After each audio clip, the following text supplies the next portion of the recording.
এই হলো deadline communications private limited. আপনারা দেখছেন এক্সপ্রেস নিউজ, খবর নেয়, খবর দেয়।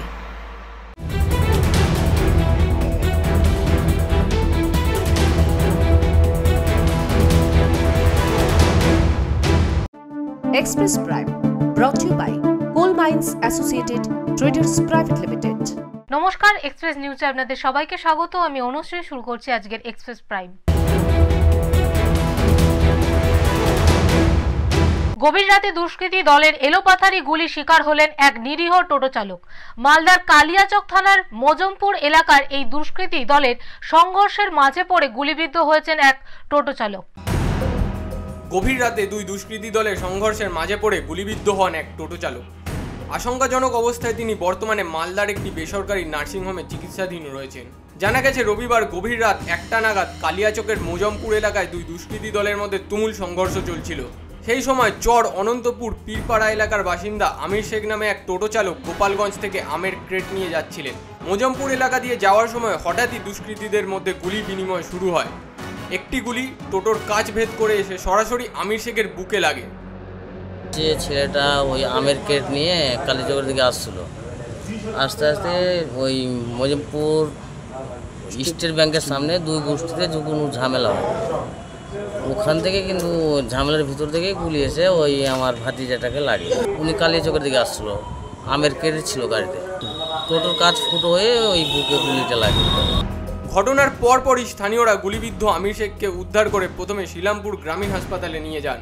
সেখানে তার অবস্থার অবনতি হওয়ায় পরিবার তাকে মালদার একটি বেসরকারি নার্সিংহোমে স্থানান্তরিত করে। বর্তমানে সেখানেই তার চিকিৎসা চলছে এবং তার অবস্থা আশঙ্কাজনক বলে হাসপাতাল সূত্রে খবর। এই ঘটনায় এলাকায় ব্যাপক চাঞ্চল্য ও স্থানীয়দের মধ্যে আতঙ্ক ছড়িয়েছে। Bureau report, express news. School জীবন থেকে শখ ছিল দুষ্প্রাপ্য জিনিস সংগ্রহ করার। কলকাতার বিভিন্ন প্রদর্শনী দেখে অনুপ্রাণিত হয়ে নিজের গ্রামের বাড়িতে আস্ত মিউজিয়াম তৈরির স্বপ্ন দেখেছিলেন। এ যাবৎ প্রায় 10 থেকে 12,000 দুষ্প্রাপ্য জিনিস সংগ্রহ করে স্বপ্নকে বাস্তবে রূপান্তর করার মরিয়া চেষ্টা চালাচ্ছেন হুগলির পরশুরার বাসিন্দা সেলিম খন্দকার। পরশুরার প্রত্যন্ত গ্রাম কেলেপাড়ার বাসিন্দা 70 বছরের সেলিম খন্দকার। পেশায় কলকাতায় এক চিকিৎসকের সহযোগী। কর্মজীবনের শুরুর দিকেই তিনি মিউজিয়াম, মেলা, কলকাতার বিভিন্ন বাজার, আত্মীয় পরিজনের থেকে পুরনো দুষ্প্রাপ্য জিনিস সংগ্রহ করা শুরু করেন। কলকাতায় থেকে 55 বছর ধরে দেশি বিদেশি রূপোর coin, stamp, card, camera, cassette, gramophone, Mughal আমলের রূপোর কয়েন থেকে postal stamp, card, gramophone, radio সহ নানা ধরনের দুষ্প্রাপ্য জিনিস তার সংগ্রহের ঝুলিতে। ছোটোখাটো কয়েন কালেকশন তো আমি স্কুল লাইফ থেকে করেছি, কলেজ লাইফে কিছু করেছি। কলেজ লাইফের পরে কর্মজীবনে যখন 72-73 সালে কলকাতায় যাই, মেডিকেল প্রফেশন হিসাবে অ্যাজ এ মেডিকেল অ্যাসিস্ট্যান্ট ডাক্তারের সেই কাজ আমি করি। সেই কাজ করতে করতে আমি বিভিন্ন বুক ফেয়ার, বিভিন্ন কয়েন ফেয়ার, কয়েন এক্সিবিশন, বিভিন্ন সেন্টারে যাই। এইসব দেখে তখন থেকেই আমার কয়েন কালেকশনের উপরে আগ্রহ বেড়ে যায়। বিশেষ করে বুক ফেয়ারে অনেক দেশ বিদেশের কয়েন পাওয়া যেত, কালেকশন করেছি। বিভিন্ন বাড়িতে আমাকে ডোর টু ডোর ভিজিট করতে হতো, কার ব্লাড প্রেশার, কার ইঞ্জেকশন, এই জন্যে সেখান থেকে আমি অনেক সময় চেয়ে সংগ্রহ করেছি। সেই করতে করতে আমি প্রায় 73 থেকে আজ পর্যন্ত এখনো করে যাচ্ছি। সেলিমের এই সফর শুরু হয়েছিল স্কুল জীবন থেকেই। তখন থেকেই দুষ্প্রাপ্য জিনিস সংগ্রহ করা তার শখ ছিল। 1970 সালে এক চিকিৎসকের সহযোগী হিসেবে কাজ করার জন্য গ্রাম থেকে তিনি কলকাতা পাড়ি দিয়েছিলেন। সেখানেই কাজ করার সময় বিভিন্ন প্রদর্শনী দেখে তার পুরনো জিনিস সংগ্রহে নেশা ধরে। গোটা সপ্তাহ কলকাতাতে থেকে তিনি নানা প্রাচীন জিনিস সংগ্রহ করে নিয়ে গ্রামের বাড়িতে জমা করতেন। খবর ছড়িয়ে পড়তেই তার বাড়িতে ভিড় জমান সব বয়সের মানুষজনেরা। গ্রামের মানুষ এই সমস্ত দুষ্প্রাপ্য জিনিস দেখতে পেয়ে বেজায় খুশি। খুবই ভালো ব্যাপার, সাধারণ মানুষ দেখতে পারবে। শহরে সবার পক্ষে যাওয়া সম্ভব নয় জাদুঘরে গিয়ে সব জিনিস দেখা। তো গ্রামের মানুষ এই জিনিসগুলোকে ঘরের কাছে হয়তো তারই একটা অনুভূতি পাবে জাদুঘর দেখার। এই জিনিসটা খুবই ভালো এবং ভালো উদ্যোগ একটা বলে এইভাবেই দেখছি আমি। বিভিন্ন আগেকার দিনের পুরনো জিনিসপত্র আছে, কয়েন আছে, বিভিন্ন অনেক আরো জিনিসপত্র আছে, সেগুলো দেখতে আমাদের খুবই ভালো লাগে। এই জন্য আমরা এখানে এসে দেখি, আনন্দ করি। এবং আমার মা বাবা জন্মের আগেরও অনেক জিনিসপত্র এখানে আছে। আগামী দিনে তার গ্রামের বাড়িতেই একটি মিউজিয়াম গড়ে উঠবে, এটাই তার স্বপ্ন। আর তার সেই স্বপ্ন পূরণের চেষ্টায় নিরলস কাজ করে চলেছেন তার ভাইজি ওয়াহিদা খন্দকার। জানা গিয়েছে ওয়াহিদা কর্মসূত্রে ভিন দেশে থাকেন। করোনাকালে সেলিমকে নিয়ে ওয়াহিদাই তৈরি করেছিলেন একটি তথ্যচিত্র, সেটাই নাকি জার্মানি, লন্ডন ও অস্ট্রেলিয়ার মিউজিয়ামে সম্মানিত হয়েছে। আগামী দিনে সৌদি ও দুবাইয়েও যাবে এই তথ্যচিত্র। কাকার স্বপ্নকে সফল করাই নাকি এখন তার স্বপ্ন হয়ে দাঁড়িয়েছে। সেলিমের এই নেশা প্রতিবেশীদের মনেও দারুণ প্রভাব ফেলেছে। তারাও চাইছেন গ্রামে একটা মিউজিয়াম হোক। এই মিউজিয়াম হলে দুষ্প্রাপ্য জিনিস দেখতে তাহলে মানুষকে আর কলকাতায় ছুটতে হবে না। আরামবাগ থেকে পিন্টু লাগার রিপোর্ট, এক্সপ্রেস নিউজ। শুটআউটে উত্তাল মালদা। প্রেমিকার বাড়িতে এসে গুলিবিদ্ধ হয়ে মৃত্যু হলো এক তৃণমূল কর্মীর। ঘটনাটি ঘটেছে হরিশ্চন্দ্রপুর থানার ভিঙ্গল গ্রাম পঞ্চায়েতের খোকড়া গ্রামের, যা এলাকায় ব্যাপক চাঞ্চল্য সৃষ্টি করেছে। মৃত যুবকের নাম সাদ্দাম হোসেন। তার বাড়ি হরিশ্চন্দ্রপুর থানার রঙ্গাইলপুর এলাকায়। পরিবার সূত্রে জানা গেছে, মঙ্গলবার সাদ্দাম ইসলামপুরের ইটভাটায় যাওয়ার পথে খোকড়া গ্রামের শেকেলা খাতুনের বাড়িতে গিয়েছিলেন। স্থানীয়দের মতে শেকেলার বাড়িতে সাদ্দামের নিয়মিত যাতায়াত ছিল। উল্লেখ্য, সাদ্দাম এবং শেকেলা দুজনেই বিবাহিত। কতটা দেখলাম 15 মিনিট আগে যে বাড়ির কাছে আছে, 15 মিনিট পরে শুনছি এই ঘটনা। বাড়িতে ছিল 15 মিনিট আগে বাড়িতে। ওটা তো ওই ভাটা থেকে এই ভাটা ওখানে আসছিল, মনে হয় এই মেয়ের ব্যাপারে কোনো কিছু আছে। জানা গিয়েছে, শেকেলার বাড়িতেই সাদ্দামের মাথা লক্ষ্য করে গুলি করা হয়। গুরুতর আহত অবস্থায় তাকে হরিশ্চন্দ্রপুর গ্রামীণ হাসপাতালে নিয়ে আসা হলে কর্তব্যরত চিকিৎসকেরা তাকে মৃত বলে ঘোষণা করেন। মৃতদেহ ময়নাতদন্তের জন্য মালদা মেডিকেল কলেজ হাসপাতালে পাঠানো হয়েছে। খবর পেয়ে চাঁচলের এসডিপিও সোমনাথ সাহা এবং আইসি মনোজিৎ সরকার ঘটনাস্থলে পৌঁছান। পুলিশ ইতিমধ্যেই ঘটনার তদন্ত শুরু করেছে। কারা গুলি চালিয়েছে, কেন গুলি চালানো হয়েছে এবং পরকীয়ার কারণে কি এই ঘটনা ঘটেছে তা খতিয়ে দেখা হচ্ছে। ঘটনার সঙ্গে জড়িত সন্দেহে শেকেলা খাতুনকে আটক করে জিজ্ঞাসাবাদ করা হচ্ছে। এই ঘটনা মালদার আইন শৃঙ্খলা পরিস্থিতি নিয়ে আবারও প্রশ্ন তুলে দিল। Bureau report, express news. Express প্রাইমে নিয়ে নেব একটা ছোট্ট বিরতি। ফিরে আসছি বিরতির পর। উন্নয়নকে হাতিয়ার করে পথ চলা শুরু করে দে গ্রুপ এন্টারপ্রাইজ। 1962-তে শিল্পপতি বলরাম দের হাত ধরে যাত্রা শুরুর প্রথম দিন থেকেই এই সংস্থা একেবারে প্রথম। নিরলস প্রচেষ্টার কর্মদক্ষতায় দে গ্রুপ এন্টারপ্রাইজের coal mines associated traders private limited এখন বিশ্বাসের প্রতীক। সদর দপ্তর 18/A Park Street, 6/1 Stephen Court, Kolkata.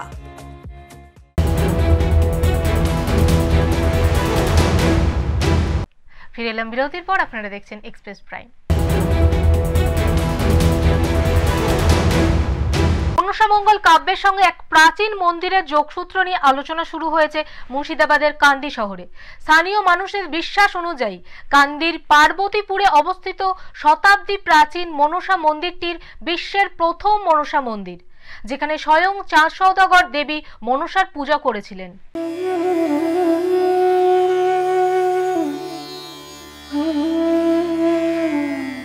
এই সেই মনসা মন্দির, যার সঙ্গে জুড়ে রয়েছে চাঁদ সওদাগরের গল্প। কথিত আছে এই মনসা মন্দিরই নাকি বিশ্বের সর্বপ্রথম মনসা মন্দির। মুর্শিদাবাদ জেলার কান্দি শহরের অদূরে কানা ময়ূরাক্ষী নদী, তার পাশেই এই যে তেঁতুল গাছ, এই গাছের নিচেই মনসা মন্দিরটি। মুর্শিদাবাদের কান্দির পার্বতীপুরের এই মনসা মন্দিরেই নাকি চাঁদ সওদাগর প্রথমবার মনসা পুজো করেছিলেন। মনসামঙ্গল কাব্য থেকে জানা যায়, ময়ূরাক্ষী নদীর উপর দিয়ে যাওয়ার সময় তার নৌকো খারাপ হয়ে যায়। তখনই এই তেঁতুল গাছে নৌকো বেঁধেছিলেন চাঁদ বণিক।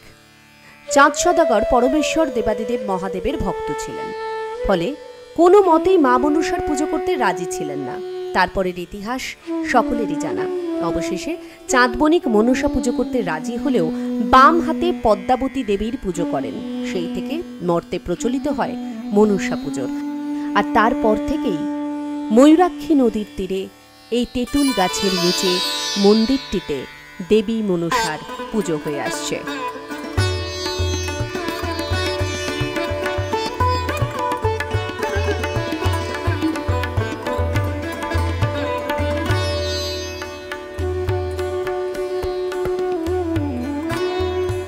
বর্তমানে এই মন্দিরের রক্ষণাবেক্ষণের দায়িত্বে রয়েছে কান্দির জেমু রাজ পরিবার।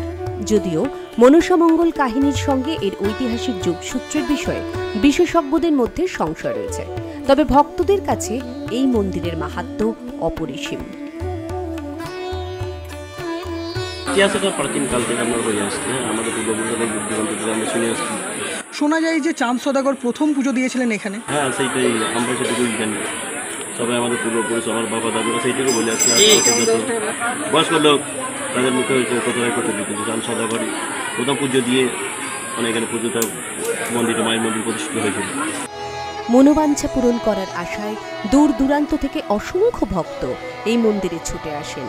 প্রতি বছর জ্যৈষ্ঠ মাসে এখানে বিশেষ উৎসব ও মেলা বসে। এখানে ভক্তের সমাগম হয়। জ্যৈষ্ঠ মাস উপলক্ষে একটা গ্রামীণ মেলা হয়। সে মেলাটা দীর্ঘ 15 দিন থেকে 16 দিন চলে। প্রত্যেক দিন মায়ের ভক্তের আগমন হয়। মায়ের নির্দিষ্ট যেরকম পুজো হয়, ফলমূল নৈবেদ্য হিসেবে সেভাবে পুজো হয়। আর সবচেয়ে একটা আশ্চর্যের বিষয় সেটা হচ্ছে মায়ের ভোগ, পায়েসের প্রসাদ।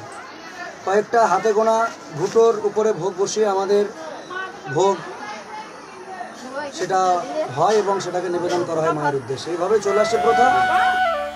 জানা যায় এই মন্দিরে ভোগ প্রসাদ নিবেদন এবং বলিদানেরও রীতি প্রচলিত আছে।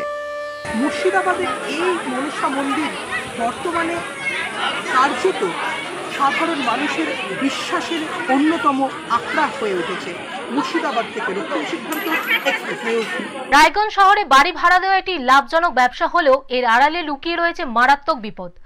অসচেতন বাড়ির মালিকদের অজ্ঞতার সুযোগ নিয়ে অনেক ভাড়াটে অপরাধমূলক কার্যকলাপে জড়িয়ে পড়ছে। সম্প্রতি রায়গঞ্জের 21 নম্বর ওয়ার্ডে ভুয়ো আইপিএস অফিসার হৃদয় দেব বসাকের ঘটনাটি এর জ্বলন্ত উদাহরণ। তিনি নিজেকে আইপিএস অফিসার পরিচয় দিয়ে ভাড়া থাকতেন এবং পরবর্তীতে প্রতারক প্রমাণিত হন। বাড়ির মালিক ও প্রতিবেশীরা এই বিষয়ে কিছুই জানতেন না। এই ধরনের ঘটনা এবং অনুপ্রবেশকারী রোহিঙ্গাদের নিয়ে উদ্বেগের কারণে বাড়ি মালিকদের সতর্কতা অবলম্বন অত্যন্ত জরুরি। কেন এই সতর্কতা জরুরি?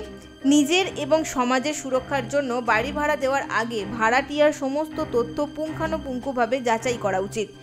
পুরসভা এবং পুলিশ প্রশাসনের সহায়তা নেওয়া আবশ্যক। প্রশাসনিক মহল থেকে নিশ্চিত হওয়ার পরেই কেবল একজন ব্যক্তিকে বাড়িতে ভাড়া দেওয়া উচিত। বাড়ি মালিকের উচিত ভাড়াটিয়ার আচার ব্যবহার পর্যবেক্ষণ করা। রায়গঞ্জ পুরসভার 21 নম্বর ওয়ার্ডের কোঅর্ডিনেটর কল্পিতা মজুমদার বাড়ির মালিকদের দায়বদ্ধতার উপর জোর দিয়েছেন এবং বলেছেন যে এগ্রিমেন্ট করে সমস্ত নথি যাচাই করা উচিত। সেই বাড়িওয়ালাদেরকে সচেতন করতে যে আপনারা ভাড়াটিয়া দিতেই পারেন, তারা যেন একটা এগ্রিমেন্ট করে এগ্রিমেন্টের কপি তার কাছে জমা রেখে থানায় জমা রেখে সে ভাড়া দিই। তাতে যখন কোনো ভাড়াটিয়ার কোনো অসুবিধা হবে, বাড়িওয়ালা বিপর্যস্ত হবে, তাতে সেই বিপর্যস্তের মোকাবেলা করতে আমরা সম্মুখীন হতে পারি। রায়গঞ্জের এক ভাড়া বাড়ির মালিক মধুচন্দা সরকার আতঙ্কিত হলেও জানান তিনি সবসময় সচেতনতা অবলম্বন করেন, তবে ভুয়ো পরিচয়ে আসা ব্যক্তিদের যাচাই করা কঠিন। প্রথমত যারা এসছে তারা কেমন কি সব জানি, জিজ্ঞেস করি তারা চাকরিজীবী না ব্যবসায়ী। তারপরে যদি তারা নেওয়ার আগ্রহী হয় তখন তাদের Aadhaar card, PAN card, voter card সব কিছু নেই এবং আমরা তারপরে কোর্টের মাধ্যমে একটা এগ্রিমেন্ট করি। এগ্রিমেন্টটা করে ওনাদের কাছেও এক কপি দিই, মিউনিসিপ্যালিটিতে জানাই, আমাদের কাছেও এক কপি রাখি। রায়গঞ্জ পুরসভার প্রশাসক সন্দীপ বিশ্বাস এবং মহকুমা শাসক কিংসুক মাইতি দুজনেই বাড়ি মালিকদের পুরসভা ও পুলিশের সঙ্গে যোগাযোগ রক্ষা করার কথা এবং সচিত্র পরিচয়পত্র স্থানীয় থানার সাথে শেয়ার করার পরামর্শ দিয়েছেন। এতে ভাড়াটিয়ার পরিচয় ভুয়ো না আসল তা জানা যাবে এবং বাড়ির মালিকরা সমস্যায় পড়বেন না। এই জেলার মধ্যে যেহেতু বিভিন্ন ধরনের মানুষজন যাতায়াত করে বিভিন্ন পারপাসে, তো যখন এই জেলাতে কেউ স্থায়ীভাবে বসবাস করতে আসছে বাইরে থেকে, তাহলে এটা যারা বাড়ি ভাড়া দিচ্ছেন বাড়ির মালিকরা তাদেরই কর্তব্য দায়িত্ব দেখে নেওয়া যে সেই ব্যক্তির অ্যাকচুয়াল পরিচয় কী, এবং আমার মনে হয় যে সতর্কতা হিসাবে সেই ব্যক্তির আধার কার্ড, ভোটার কার্ড এগুলো নেওয়া এবং সেটা লোকাল থানার সঙ্গে শেয়ার করে রাখা উচিত। হুট করে অপরিচিত মানুষকে বাড়ি ভাড়া দিলে তার পরিণাম বিপজ্জনক হতে পারে। নিজের এবং সমাজের সুরক্ষার জন্য সতর্ক ও সচেতন হন। বাড়ি ভাড়া দেওয়ার আগে ভাড়াটিয়ার সম্পর্কে পুঙ্খানুপুঙ্খ তথ্য যাচাই করুন এবং স্থানীয় প্রশাসনকে অবহিত করুন। আপনার সামান্য সচেতনতা বড় বিপদ থেকে রক্ষা করতে পারে। উত্তর দিনাজপুর থেকে দিবাকর শাহর রিপোর্ট, এক্সপ্রেস নিউজ। তালা পড়ছে উত্তরবঙ্গের একের পর এক চা বাগানে। কিছু কিছু চা বাগান আবার খোলা থাকলেও প্রায় অচল অবস্থা। সেই চা বাগানের শ্রমিকদের দিনযাপন কিভাবে হচ্ছে সেই খবর নিল এক্সপ্রেস নিউজ। উত্তরবঙ্গ তথা ডুয়ার্সে প্রধানমন্ত্রী মুখ্যমন্ত্রী বহুবার গিয়েছেন। রাজ্যের মুখ্যমন্ত্রীর মুখে শোনা গিয়েছে চা বাগান হাসছে, কিন্তু কই? নেতা মন্ত্রীর বারংবার প্রতিশ্রুতি এবং বাগানের সমস্যা মিটছে বলে বড় বড় ভাষণ দিলেও চা বাগানের শ্রমিক মহল্লায় আসলেই বোঝা যায় তারা কতটা যন্ত্রণায় দিন কাটাচ্ছেন। এক্সপ্রেস নিউজ খোঁজ নিয়েছে ডুয়ার্সের বানারহাটের চা বাগানে সেই শ্রমিক মহল্লায়। বাগানে নেই কাজ, প্রায় অচল অবস্থা চা বাগানগুলির, যার জন্য এই চা বাগানের মেয়েদের পাড়ি দিতে হচ্ছে ভিন রাজ্যে। যার কারণ জানাচ্ছে এই চা শ্রমিকরা যে বাড়তি অর্থ রোজগারের জন্যই কিন্তু তাদের পাড়ি দিতে হচ্ছে দিল্লি, হরিয়ানা সহ ভিন রাজ্যে। কেন্দ্রীয় সরকার এবং রাজ্য সরকারের নেতামন্ত্রীরা বিভিন্ন সময়ে বিভিন্ন বক্তব্য তুলে ধরেন, কিন্তু এই চা বাগানগুলি এবং চা শ্রমিক মহল্লায় আসলেই দেখা যাবে যে তারা কতটা কষ্টের মধ্যে জীবনযাপন করছেন। বর্তমানে চা বাগান খোলা থাকলেও এক প্রকার অচল অবস্থা বলা যায়। কাজ করলেও মিলছে না টাকা, জমা হচ্ছে না পিএফ, এমনটাই অভিযোগ স্থানীয়দের। চরম সমস্যায় পড়ছেন শ্রমিকরা, যার ফলে পরিবার চালাতে পুরুষের পাশাপাশি দিনের দিন এই শ্রমিক পরিবারগুলির বাড়ির মেয়েদেরও পাড়ি দিতে হচ্ছে ভিন রাজ্যে কাজের খোঁজে। জানা যায় কেউ দিল্লি, মুম্বাই, কেউ আবার চেন্নাই, হরিয়ানাতে পরিচারিকার কাজে গিয়েছেন। বানারহাট চা বাগান থেকে এরকম বহু মহিলাই ভিন রাজ্যে কাজে যাচ্ছেন পেট চালানোর তাগিদে। यहाँ पे काम करने के बावजूद भी पेमेंट सही तरह से नहीं मिल रहा है। अच्छा। और हम लोग का जो पीएफ है, पीएफ का पैसा भी जमा नहीं हो रहा है। हम लोग का उतना साल से पीएफ भी जमा है, पीएफ का पैसा भी जमा नहीं हो रहा है। महीने में तो 4 बार मिलता है, साप्ताहिक होता है हम लोग का। अच्छा। महीना वाला का 1 बार महीना में मिलता है, सप्ताह वाला का 4 बार होता है महीने का। চা শ্রমিক পরিবারগুলোর বক্তব্য, প্রতি মাসে 2500 টাকা পর্যন্ত উপায় হয় না। অর্ধাহারে অনাহারে দিন কাটছে শ্রমিকদের কেউ কেউ রোজগারের আশায় ভিন রাজ্যে পাড়ি দিয়েছেন। রাজ্যে নতুন কারখানা তো হচ্ছেই না, চালু শিল্প ক্রমশ ধ্বংসের পথে। যে শিল্পগুলি বেঁচে রয়েছে সেগুলিকে আরও উন্নত করার তাগিদে স্থায়ী শ্রমিক নিয়োগ করা হচ্ছে না, ঠিকা শ্রমিকদের দিয়ে কাজ করানো হচ্ছে। উত্তরবঙ্গের চিত্র এমনটাই। একদিকে চা বাগান বন্ধ হয়ে যাচ্ছে, চা বাগানে স্থায়ী শ্রমিক ছাঁটাই হয়ে যাচ্ছে, অন্যদিকে অস্থায়ী শ্রমিকদের কম বেতনে কাজ করতে বাধ্য করা হচ্ছে। তার মধ্যে একাধিক বাগান বন্ধ হওয়ায় কাজহীন হয়ে পড়েছেন শ্রমিকরা। অনেকের দাবি অবিলম্বে সরকারের ব্যবস্থা নেওয়া দরকার, যাতে উত্তরবঙ্গের চা শিল্প বেঁচে থাকে। এভাবেই চলছে ডুয়ার্সের চা শ্রমিক পরিবারগুলোর দুশ্চিন্তায় দিন কাটছে। জলপাইগুড়ির ডুয়ার্স থেকে Souvik Dutta, express news. Express prime আজকের মতো এই পর্যন্তই। চোখ রাখুন এক্সপ্রেস নিউজের পর্দায়। এক্সপ্রেস নিউজ, খবর নেয়, খবর দেয়।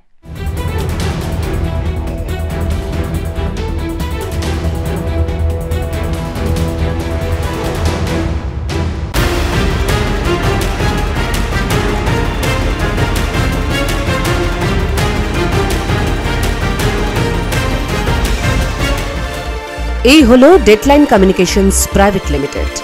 আপনারা দেখছেন এক্সপ্রেস নিউজ, খবর নেয়, খবর দেয়।